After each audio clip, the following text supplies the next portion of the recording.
Всем привет, это Будня Трутня, и мы тут исторической реконструкцией пытаемся заниматься. Сегодня я хочу поговорить о самом, на мой взгляд, крутом головном уборе, который нам подарило Средневековье, о худе или шапероне. По сути, это такой капюшон с оплечьем. У него может быть хвост, впрочем, его может и не быть, но давайте все по порядку. Начнем, пожалуй, с этимологии. По-английски худ, и так эту шапку обычно называют те, кто занимается реконструкцией раннего средневековья. Сейчас в английском капюшон тоже худ, и отсюда же худи. Видимо, в английском языке эта шапка всегда называлась худ. Дальше сложнее.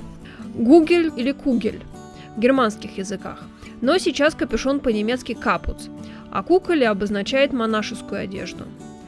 По-латински голова капут, шапка капа, и отсюда происходит название с корнем кап, типа капот, капор, и капюшон, конечно же.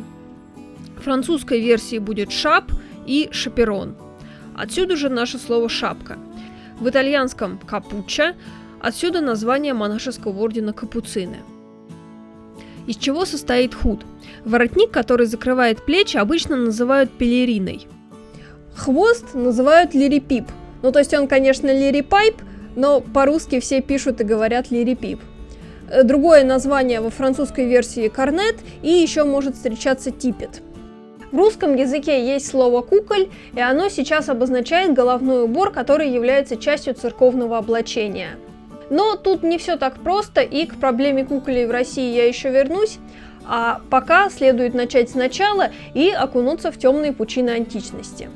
В Древнем Риме худ называли словом кукулус. Есть довольно много статуэток и барельефов римского времени с людьми в худах и плащах с капюшонами. Разумеется, кто они такие, на них не написано, потому версий несколько. Во-первых, это может быть Телесфор, один из некрупных богов, отвечающих за лечение. Иногда его считали сыном Асклепия. Некоторые исследователи считают, что это синкретическое греко-гальское божество, потому он изображен в гальской одежде. Во-вторых, это могут быть Джиниус Кукулатус, то есть духи в капюшонах. Это что-то типа местных кельтских духов, ответственных либо за плодородие, либо они связаны с водными источниками, либо опять с лечением болезней. Короче, зона их ответственности не ясна. Такие изображения встречаются по всей Галлии и Германии, а в Британии их обычно изображают группами. Иногда пишут, что они ростом как дети. Еще есть изображение Приапа, также одетого. Кто такой Приап, гуглите сами. Или, может, это все те же духи. Считается, что если нарисовано 3 человечков в худах, то это точно гении Кукулати. Есть ряд изображений, когда точно понятно, что это просто человек. В худах изображены пастухи, охотники, путешественники. Есть еще изображения легионеров в пенулах. Если худ – это капюшон с пелериной, закрывающий плечи, то пенула – это большой плащ с капюшоном. В любом случае, то и другое – это одежда, которая нужна тем, кто постоянно взаимодействует с природой, плохой погодой и всем таким прочим. У меня сложилось впечатление, что худ в Европе – это традиционно кельтско-германская одежда, которую оценили и позаимствовали римляне, а потом уже распространили по территории всей империи. Родина же худа – дремучие леса античной Европы. А что там с археологией, спросите вы? Самая ранняя находка худа происходит из Дании. Место находки называется Крогенс-Молли-Моус. Датируется 399-207 годом до нашей эры. Этот худ меховой, сшит из множества кусочков мехом внутрь. Вообще, в Дании есть в количестве меховые накидки примерно того же времени. В принципе, если одну из них натянуть на голову и зашить, тоже будет что-то похожее. Следующий худ относится уже к нашей эре. Датируется с 250 по 615 год. Он был найден на Оркнейских островах. Сделан из шерстяной ткани, по краю идет тканая тесьма с длинной бахромой. Выглядит, по-моему, просто сногсшибательно. И, судя по размерам, он детский. В IV веке нашей эры был написан первый дошедший до нас монастырский устав. Писался он для Тавенисийского монастыря, это в Египте. И среди прочих предписаний там было обязательное ношение монахами куколей. Начиная все с того же IV века, целый ряд раннехристианских мыслителей связывают монашеский головной убор с детским. Они, конечно же, подводят под это символическую базу, что, мол, монахи простые и невинны, как дети, ну или еще что-то в том же духе. Однако в Египте того периода это действительно детская одежда. Большинство найденных в Египте туник с капюшонами являются детскими или кукольными. Но есть и капюшоны, принадлежавшие монахам. Мне удалось найти два. Относятся они к VI-VII веку. И еще есть вот такое изображение. Это тоже примерно вот 6, может быть, 8 век. Еще немного о письменных источниках. В 382 году Феодосий Великий разрешает ношение худов рабам. В 416 году запрещают ношение одежды из кожи, но вроде как только в городе. В интерпретациях, в научных статьях и в интернете эти два факта каким-то непостижимым образом слились воедино. Пишут, что не разрешал, а запрещал, что запрещал только рабам, что запрещал всем, что запрещал только меховые кожаные худы. Короче, мрак и понимайте, как хотите. Ну а мы с вами тем временем въезжаем в прекрасную эпоху раннего Средневековья. И следующий худ мы увидим только в XI веке. Найден он в Сколдехамне, это Норвегия. Он очень легко шьется, это по сути прямоугольник, сложенный пополам, и 2 квадрата из шерсти. Для того, чтобы он хорошо сидел и в него не дуло, есть специальные завязочки. Есть предположение, что весь комплект – это женская саамская одежда, потому что на этнографии очень похоже. Но вот этот худ сделан по оригинальным размерам, и, как видите, я в нем тону. На мужчинах он сидит гораздо лучше.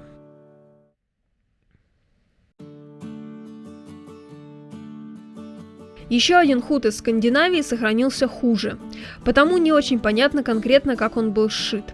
Найден он в Хедебю, это юг Ютландского полуострова. Датируется тоже XI веком. Сшит опять из шерсти, кстати, довольно плотной и заваленной. По всей видимости, у этого худа был хвост. Считается, что довольно короткий. Правда, тогда непонятно, зачем он вообще нужен. Есть еще изображения на камнях, где у людей тоже на головах сзади какие-то хвосты. Хочется думать, что это худы, но на самом деле это все что угодно может быть нарисовано. К слову сказать, к эпохе викингов еще относятся женские чепчики из Йорка и Дублина. Конструктивно они похожи на то, что мы видели у коптских монахов, но это именно чепчики, они довольно небольшие. Продолжая тему изобразительных источников, хочется отметить, что ни одного изображения худа на мирянах с конца античности до XII века мне найти так и не удалось. То есть там, конечно, есть плащи, есть нераспашная одежда с капюшоном и широкими рукавами, в таком обычно изображаются люди, связанные с церковью. Видимо, к упоминанию капюшона в монашеских уставах отнеслись очень серьезно, и эта традиция соблюдалась. Есть изображения мирских людей в одежде с рукавами и капюшоном. Но вот чтобы прямо худ с короткой пелериной, такого я так и не нашла. Я продолжаю верить, что где-то есть такие изображения, просто я плохо искала. Хочется думать, что в этот период худы – это все-таки одежда низшего сословия, а их просто редко изображают в тот момент на книжной миниатюре или где-то еще. Итак, наступает XII век, и мы видим крестьян, пастухов и иногда монахов в худах. Есть с короткой пелериной, есть длинной пелериной, есть плащи с капюшоном. Кто худы на тот момент не носит? Аристократия. Видимо, тогда это все еще утилитарная одежда для плохой погоды. В XIII веке худ постепенно завоевывает популярность во всех слоях общества. Кстати, до этого момента не было изображений женщин в худах. Женщины раньше всегда изображались в платках. Они могли завязывать и задрапировать их десятками разных способов. Но в XIII веке у нас уже есть единичные изображения крестьянок на полевых работах в худах. В конце XIII века начинает складываться мода носить худ как шапку, надев его на голову той частью, которая предназначалась для лица. Причем есть 2 способа это сделать – надеть на макушку или надеть на затылок.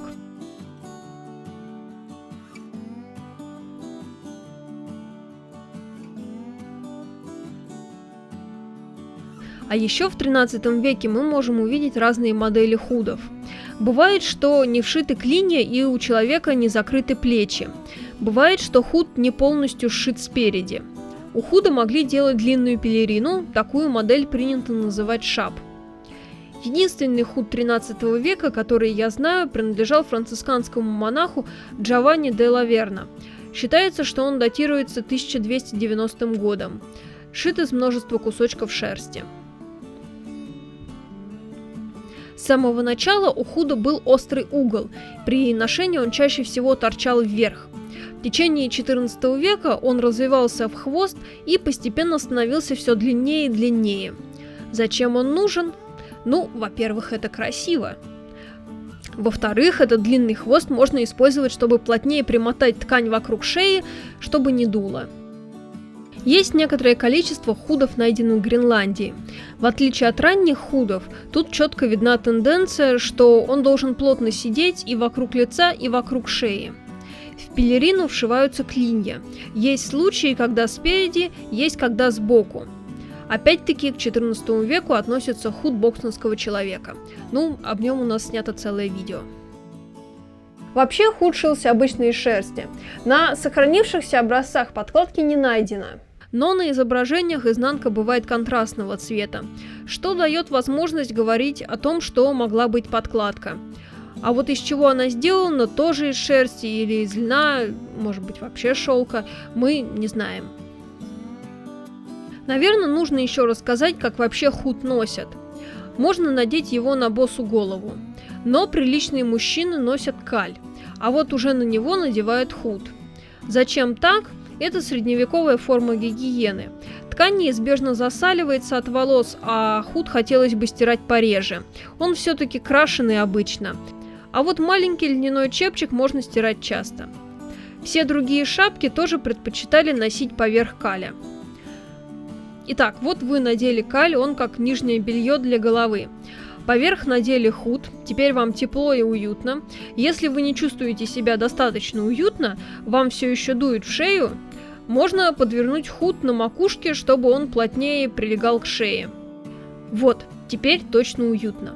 Но еще хочется быть красивым, поэтому красивую шляпу надеваем поверх худа. Все, вы великолепны. Такая комплектация встречается и в 13, и в 14, и в 15 веке. То есть худ хоть и красивый, но, так сказать, в боевом положении носится именно для тепла. А что там у женщин? У женщин тоже появляется своя модель худа. Он не сшит спереди, и называется он, не поверите, open hood. Где-то в 1320-х, 1330-х мы видим изображения открытых худов. По конструкции они выглядят очень простыми. Во второй половине XIV века на женских худах есть пуговки. Самый известный пример – худ из Лондона. Но моделей без пуговок в конце века тоже хватает. А еще на open худе может быть маленький милый хвостик, торчащий вверх и вперед. Изображения женщин в закрытых худах, таких как у мужчин, крайне редки. Также редко встречается, когда мужчины носят худы на пуговках. В течение XIV и XV века мода бурно развивалась, появился худ с веревочками, которые завязывались в подмышках. Зачем такое может быть нужно? Вообще, у худа есть склонность, если вы в нем очень активно двигаетесь, съезжать капюшоном вперед. Веревочки не позволяют такому произойти. Еще одна модная тенденция – по краю пелерины стали делать фестоны. Их было великое множество вариантов. В реконструкции 15 века для всех этих эпичных головных уборов обычно используют название шаперон. Когда шаперон надет наоборот, фестоны выглядят особенно эффектно. Вообще появляется масса способов надеть его на голову. Можно по-всякому замотать хвост. По изображениям можно подумать, что это все тюрбаны, но нет, это модный способ носить шаперон. Кстати говоря, из-за манеры носить шаперон наоборот появляется бурлет. Такой специальный сшитый бублик вокруг головы. Появляются версии шаперона, которые уже вообще невозможно надеть как положено изначально. Женские опен-худы тоже в 15 веке идут своим путем. Та часть, которая раньше была вокруг лица и где начинались пуговки, превращается в огромные уши, торчащие в стороны. А хвост становится настолько длинным, что достает до земли. Кстати, если изначально цвет худа мог быть любым, то в конце 15 века остались только черный и красный. Другие цвета встречаются крайне редко. Я в начале ролика еще обещала рассказать про Восточную Европу. Здесь худы стали символом монашества. По форме это капюшон, торчащий углом вверх, от которого на грудь и на спину спускается полотно, но клинья на плечах отсутствует. Вспомните тот францисканский худ из кусочков. Это фреска начала 8 века из Рима, а вот это 12 век Македония. Есть термин «схима», он употребляется в древнерусских текстах не только для обозначения монашеского чина, но и как название монашеской одежды. Где-то с XIV века в разговорном обиходе на Руси куколь стали называть схимой. В традиционном народном костюме худ тоже кое-где сохранился аж до начала 20 века, причем в очень архаичной форме. В частности, на русском севере у карелов, вепсов, коми и поморов. Называли его опять-таки куколь или кукель. Использовался он на сенокосе и для работ в лесу, для защиты от комаров и от солнца. Также его носили рыбаки и охотники во время промысла. Шился обычно из белого холста, мог дополняться сеткой из конского волоса от комаров. Есть сведения, что кукель входил в состав погребальной одежды у коми и карелов. Характерно, что есть образцы, крой которых очень похож на худ из Скольдехамна. Еще нечто похожее на севере можно найти у саамов. Называется лухка. Ну и чтобы у вас не сложилось впечатление, что только в Европе додумались изобрести такую классную шапку, вот вам элементы костюмов у дегейцев и айнов. Я это к тому, что сходные климатические и ландшафтные условия могут рождать очень схожие типы одежды. В заключение хочется сказать, что жаль, что сейчас худ не имеет той популярности, какая у него была в средние века. Надеюсь, у меня получилось обрисовать общую схематичную картину развития худов в истории. На этом сегодня все. Ставь лайк, подписывайся на канал. Напоминаю, что можно поддержать канал донатом, носите дурацкие шапки, заказывайте их в нашей мастерской. Это были будни Трутня. Пока!